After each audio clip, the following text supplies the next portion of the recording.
Empire's on the run. Alex Jones and the GCN Radio Network.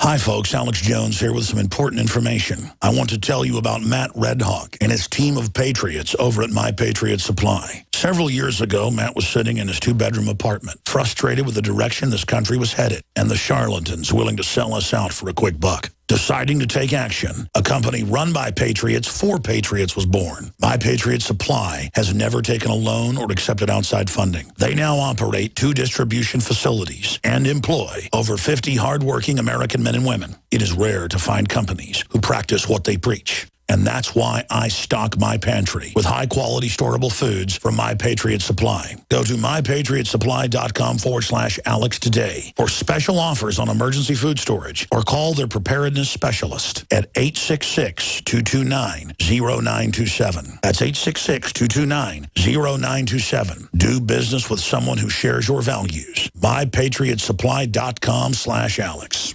A chemical spill contaminating the water supply in 9 West Virginia counties. This year alone, over 300,000 people in West Virginia had their drinking water contaminated. What are the health effects of having these drugs in our drinking water? It's forced medical treatment without the consent of residents. My friends, water filtration is one of the most basic actions you can take to protect you and your family from the harmful toxins and heavy metals in your tap water. On average, the county says it sprays with the glyphosate at least once a week. Few filters cut out the glyphosate that is found in water supplies worldwide. Remove pesticides, herbicides, chloramines, hydrofluorosilicic acid, sodium hexafluorosilicate. Fluoride, it is in tea, it's in coffee, it's in water, it's in bread, it's in toothpaste. It is our responsibility to protect our families. The establishment's not going to do it. It's time to take action. It's time to filter our water. Visit InfoWarsStore.com and use promo code WATER to get 10% off their entire family of incredible products. Or call toll-free 888-253-3139.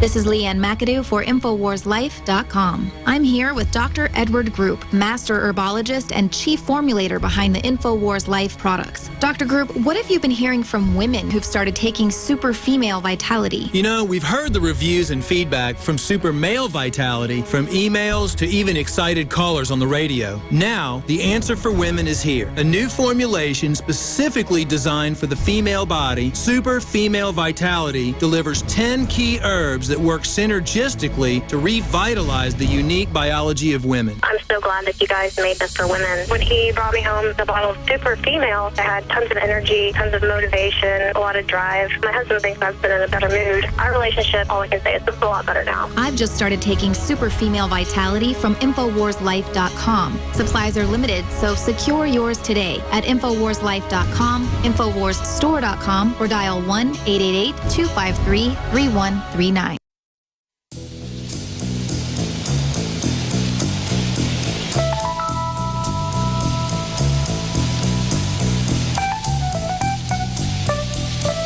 You are listening to an Infowars.com frontline report. If you are receiving this transmission, you are the resistance. Welcome back to the Alex Jones Show. I'm David Knight, and I have Daniel Estulin, tireless reporter about the Bilderberg Group. He's had many inside sources. We're going to have questions for Daniel from our callers about Bilderberg. We also want to find out if he's got any new information. He released 7 items that he believed from his insider sources were going to be on the agenda, so we want to see if he has any more information about that. And we're going to talk to him also about China and the 25th anniversary of Tiananmen Square, because China is a key player in the globalist taking over the industrialized base of the West and moving it to China where they can more easily control it. But before we do, I want to put in our pitch here, because this is what pays for us going to these different places, whether we're going to Copenhagen to cover Bilderberg or whether we're going to cover the protests in Nevada. What pays for those trips, what pays for our ongoing expenses here as a media operation are the products that we sell. And it's something that helps you as well as helping our organization. Now, as we've talked about many times, the globalists are digging in. Alex has repeatedly said on the show that they're moving up their end game. The day is coming where they're going to take over the food supply, where they're going to contaminate the food supply to the extent that you won't be able to find anything to eat. we have a very fragile infrastructure here. It doesn't take much to collapse that.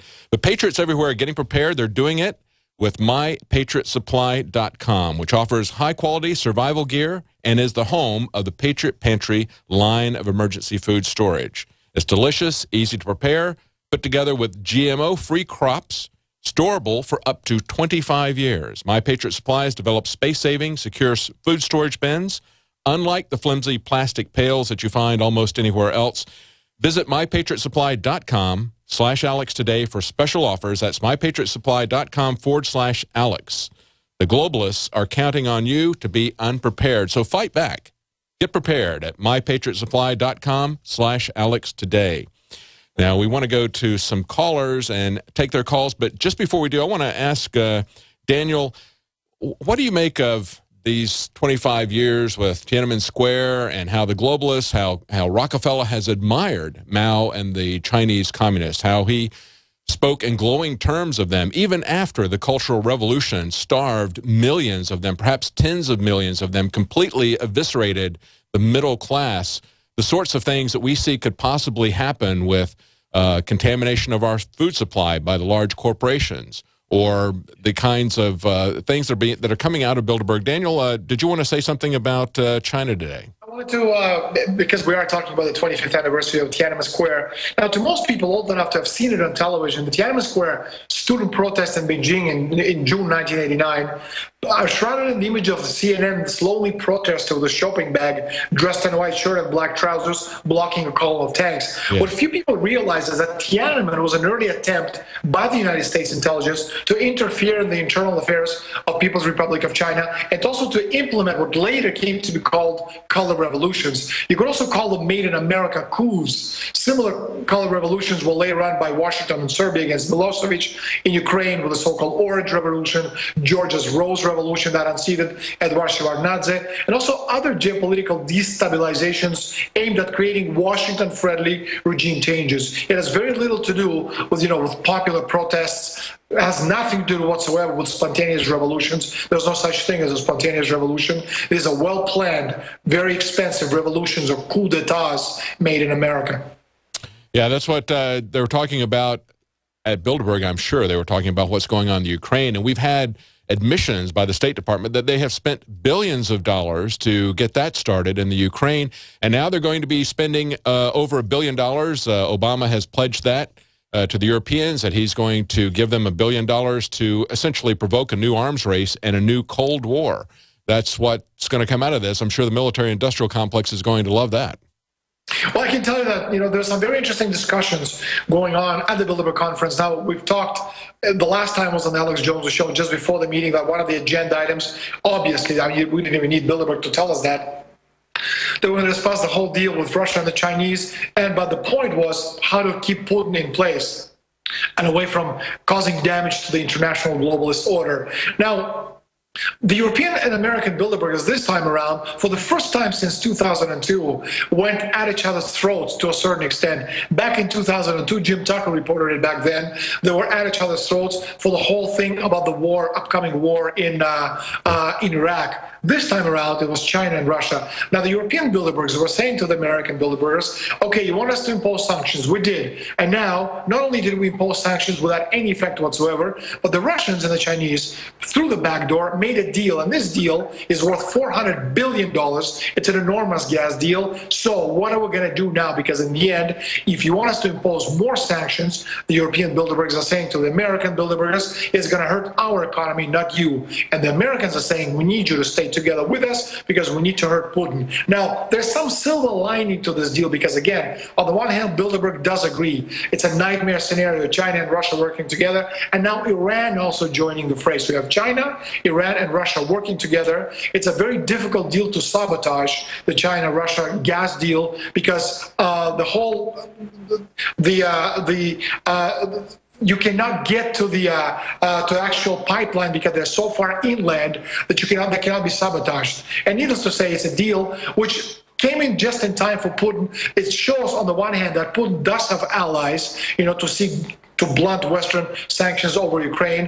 It also helps both Russia and China to assert themselves as regional powers. That said, American Bilderbergers, we don't know them by name because in the Bilderberg reports, we don't have the names. It just says American Bilderberger, European Bilderberger, member of French political circles, and so on and so forth. What we do know is that one American Bilderberger said, or reminded the rest of the people at the meeting, that over 40 years ago, Richard Nixon and Kissinger were able to persuade China to turn against the Soviet Union and ally with America. And so then they asked this rhetorical question: so does today's collaboration between Russia and China amount to renewal of this alliance against America? Now, what is absolutely certain, as Bilderbergers agreed, if Western banks stop lending money to the Russians, the Chinese banks will step in and lend Russians the money. Now, the Chinese badly need the natural resources which Russia has in abundance. And this gas deal obviously eases China's concern that most of its fuel supplies comes through the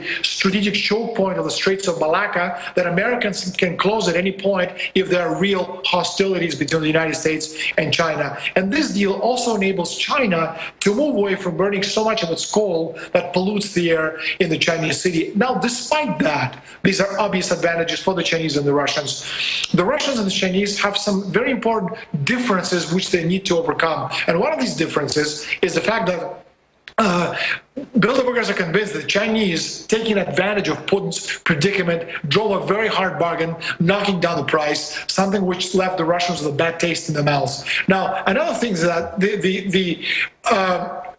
the Central Asia, Russia and China, that's their area of influence. Now, the Chinese want the Russians to recognize China as the global powerhouse in the economy, and the Russians want the Chinese to recognize them as the military power. So we do have these tensions which the Bilderbergers were talking about. Yeah. And it's interesting to note that, you know, when push comes to shove, you have this enormous border between the Russians and the Chinese. On the one hand, on the one side, you have lots of natural resources and few Russians, and on the other side, you have no natural resources and lots of Chinese. And as one American Bilderberger reminded everybody in the room that many of Russia's tactical nuclear weapons are still pointing at China. So again, what we will see in the near future is that Bilderberg and Western powers and Western media are going to try to play up China against Russia, try to drive a wedge between these two countries. But I think if Putin and the Chinese governments are smart, they'll stay together because they realize that temporary gains by joining the United States are not worth long-term losses.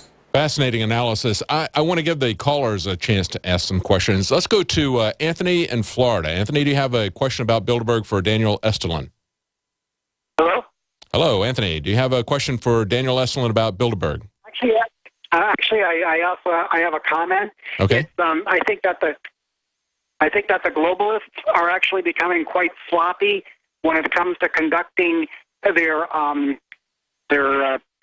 policies against everyone else, because before they were in the shadows conducting it, and now it's as if they're losing their way as far as trying to dictate policy on everyone else. Well, that's interesting because certainly there's been a massive revulsion about what was the European Union and the Euro, and of course that was by admission of Etienne Davignon. That was something that was planned by the Bilderberg Group. But now that people have seen how that's working, how that's been implemented against them, how they have lost their sovereignty, there's been a massive revolt against that throughout Europe. Wouldn't you say, Daniel? What we have right now, especially with the rise of nationalism, in England and France and in other parts of Europe, now some of that nationalism is pure fascism, that's obvious. But others, such as the case of Nigel Farage with UKIP in England, or Marine Le Pen in France, this is not fascism at all. These are nationalism. And what we actually have, and this is something that Bilderberg and European community are very much concerned about, is we have two systems and going at each other. And depends which system wins, we'll see how the world is going to shape itself or play itself out in the near future. Now, one system is the monetary system, and the other one is a national credit system. Okay, now if you're smart, You don't want a monetary system to run the world. You want a sovereign nation state to have their own credit system, which is the system of their currency. And of course, this is firmly stated in the United States Constitution. And of course, it was excluded by the Maastricht Treaty as a method of determining of economic and financial policies. And needless to say, what we're seeing right now, okay, in Europe is exactly this. And it's insane to belong to this kind of a group, because in Europe, you don't have any kind of credit system. It's all a monetary system run by this banking system, which is European Central Bank, needless to say, belonging to Bilderberg and all these other organizations. There's no government, there's no nation. It's just a group of nations run by a private bank. And of course, what we're seeing right